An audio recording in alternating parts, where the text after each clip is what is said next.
Clint Eastwood is known for being a Hollywood legend, tough on screen and quiet in real life.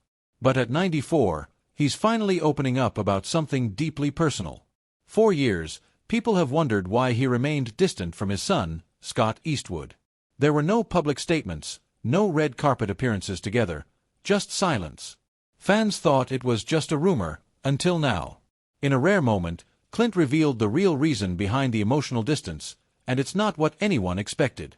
Join us as we explore the personal lives of Clint and Scott Eastwood and the father-son relationship that has recently made headlines.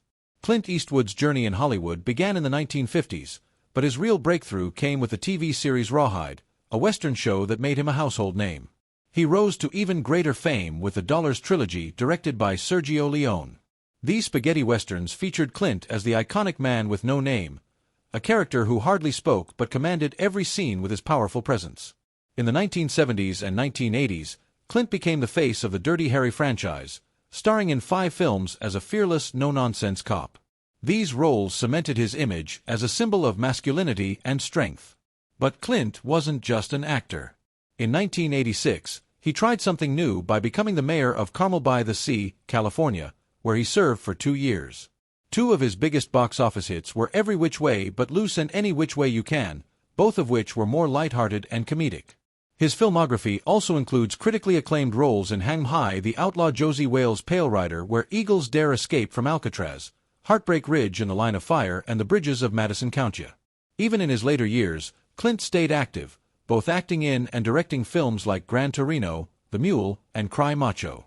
He ran his own production company, Malpaso Productions, which produced nearly all his American films since 1967. As a director, Clint won Oscars for Best Director and Best Picture for Unforgiven in 1992 and $1 Million Baby in 2004. He also directed Mystic River, Letters from Iwo Jima, J. Edgar, Changeling, Invictus, American Sniper, Sully, and Richard Jewell. His work earned him 4 Academy Awards, 4 Golden Globes, 3 César Awards, and the AFI Life Achievement Award in 2000. France honored him with the Commander of the Ordre des Arts et des Lettres in 1994 and the Legion of Honor in 2007. Despite his shining career, Clint's personal life was far more complex. He was married twice and had multiple relationships, many overlapping. He fathered at least 8 known children with 6 different women, though he never confirmed the exact number. Clint once remarked, "They're vulnerable people. I can protect myself, but they can't." His biographer, Patrick McGilligan, even claimed Clint fathered a child while still in high school. Clint married his first wife, Margaret Neville Johnson, in December 1953 after meeting on a blind date. During their courtship, Clint had an affair that resulted in a daughter, Lori, born in 1954 and adopted by a couple in Seattle. The mother's identity was never revealed but was said to be part of a theater group Clint was involved with.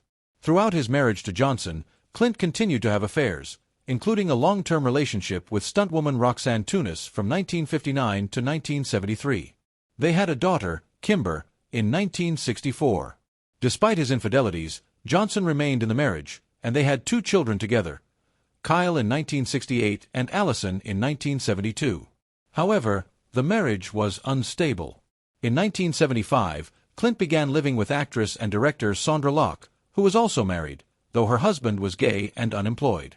Locke once said Clint told her, "You made me monogamous," and claimed he had never been in love before.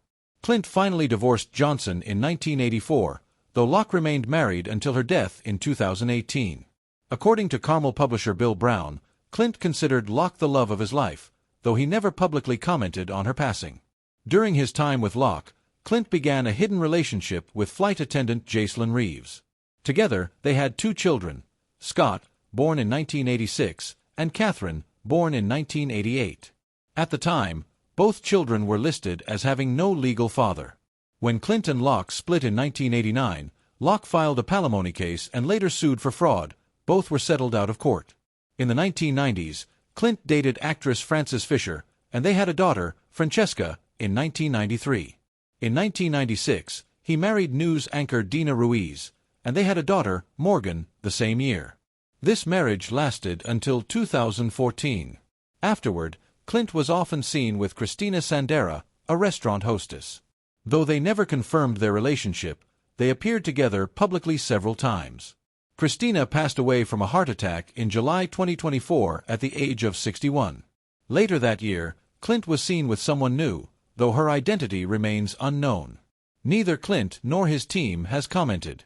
His life has always balanced public fame with private mystery, glory on one hand and silence on the other. But perhaps the most mysterious part of Clint Eastwood's life is not his movies or his many relationships. It's his role as a father, particularly to Scott Eastwood.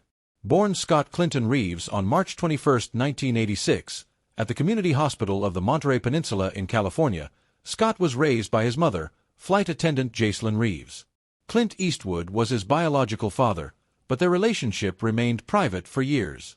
Scott has one full sister, Catherine, and 6 known half-siblings: Lori, Kimber, Kyle, Allison, Francesca, and Morgan.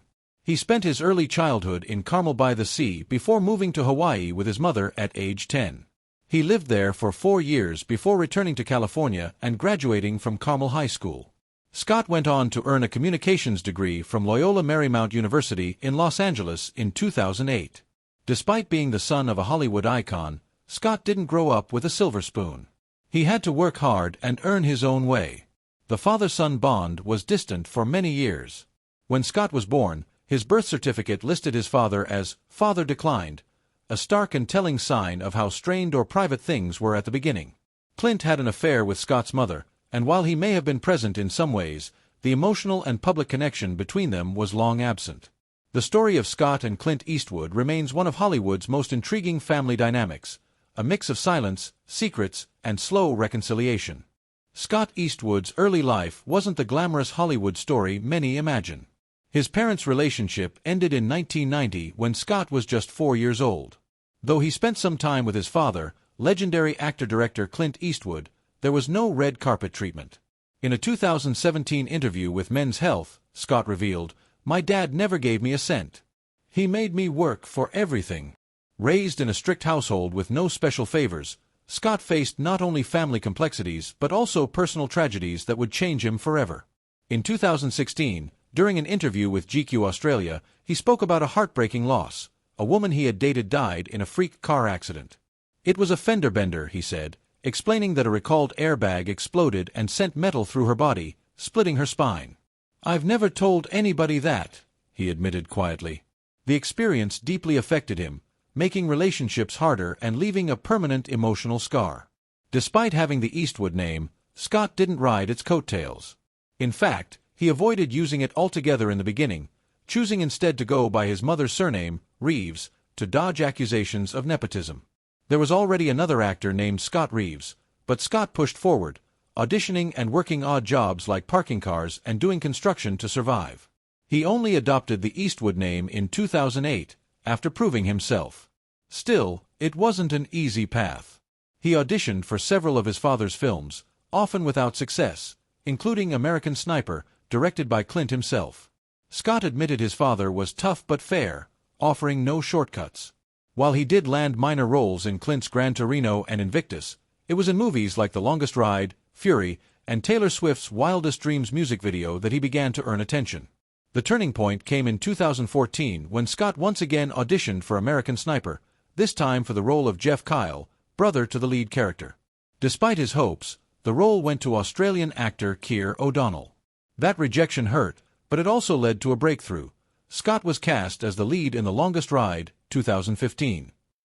Looking back, he saw that as fate, saying he wouldn't have gotten the opportunity if he had landed the American Sniper role. From there, his career took off with major roles in Suicide Squad, The Fate of the Furious, Wrath of Man, and Pacific Rim, Uprising. Yet, despite his growing resume, many still assumed his success was handed to him. Scott had to publicly clarify, "It doesn't work like that. He can't just pick up the phone and say, 'Cast my son.'" One of the most talked about aspects of Scott's life is his relationship with Clint. For years, it was unclear, was it close or distant? In 2016, the father and son gave their first joint interview to Esquire, offering rare insight. At the time, Clint was promoting Sully, while Scott had a role in Oliver Stone's Snowden. The interview took place at Clint's longtime production office on the Warner Brothers lot, where he had worked since 1975.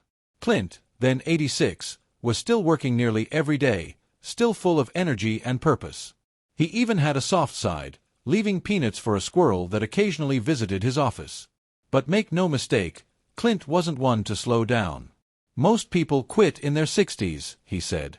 "Why would you quit?" That tenacity shaped both his life and his son's. Getting to the point where they could do interviews together wasn't easy. Scott spent his childhood in Hawaii with his mother, Jacelyn Reeves, while Clint was mostly absent.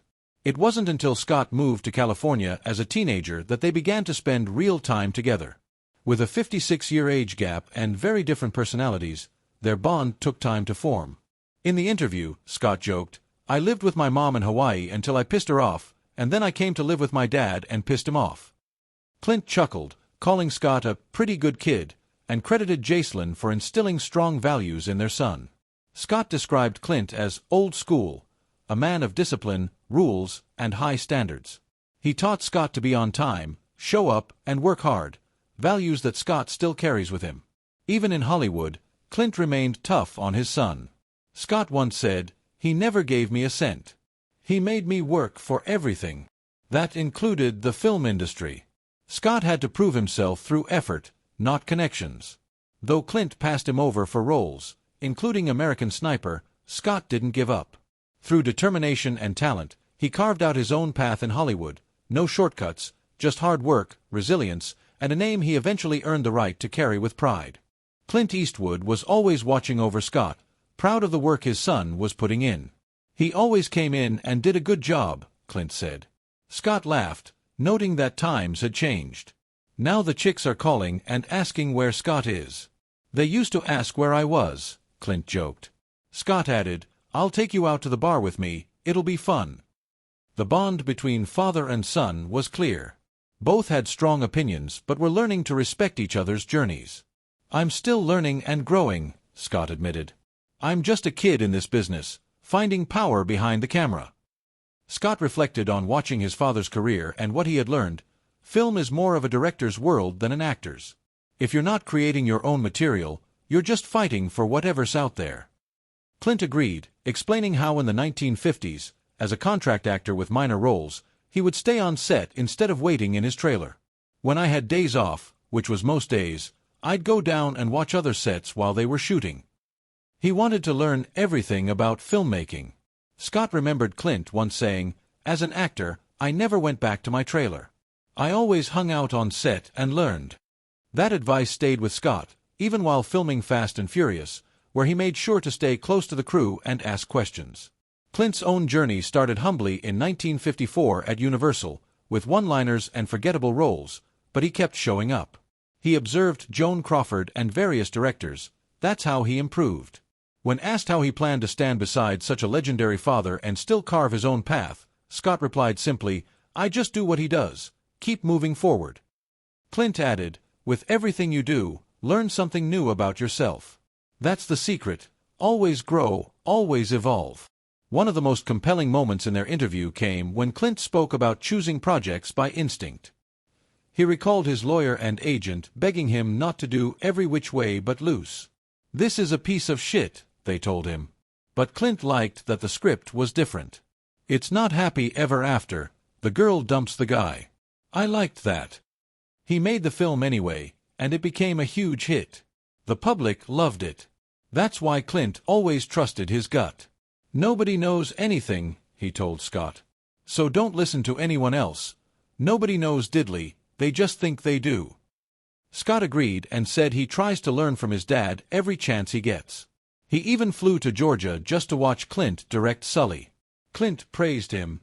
"He's doing great. He's on the right track." They both admitted the journey isn't easy. "You just keep making movies," Scott said. "Hopefully you make some good ones. Probably going to make some bad ones along the way. But the key is to keep going, keep learning, and most of all, trust your gut." That's what Clint had done for decades, and what he passed on to Scott. Clint never handed his son roles on a silver platter, but he did offer powerful advice. In August 2024, at the premiere of his film Star 1992 Star, Scott shared what Clint told him when he first considered acting: "Follow your gut." That simple phrase stuck with him.